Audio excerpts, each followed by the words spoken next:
आज आपण पाहणार आहोत पोह्याचा चिवडा कसा बनवायचा। त्यासाठी आपल्याला लागणारे चिवड्याचे पोहे।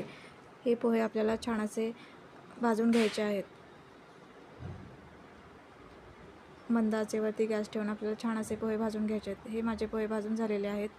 आता मी कढईमध्ये तेल गरम होण्यासाठी ठेवते। तेल गरम झालं की त्यामध्ये थोडीशी जिरं मोहरी टाकायचं आहे आणि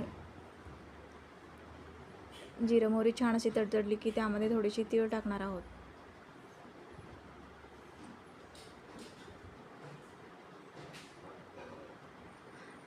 त्यानंतर खोबऱ्याचे छोटे छोटे काप आपण तेलामध्ये टाकणार आहोत।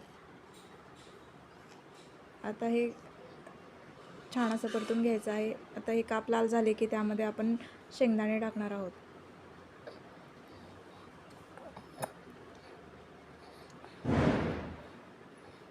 आता शेंगदाणे थोडेसे परतून घ्यायचे आहेत। त्यानंतर थोडासा डाळवा टाकायचा आहे। आता हे मिश्रण मस्त असं परतून घ्यायचं आहे। त्यानंतर 2 चम्मच आपल्याला हळद टाकायची आहे।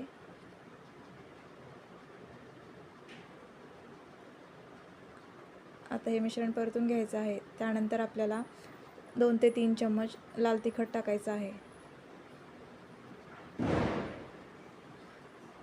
आणि हे मिश्रण व्यवस्थितपणे मिक्स करून घ्यायचं आहे आणि पोह्यावरती आपल्याला थोडीशी पिठी साखर आणि मीठ टाकून घ्यायचं आहे आणि हे मिश्रण छान असं गरम झालं की आपल्याला हे पोह्यावरती टाकायचं आहे।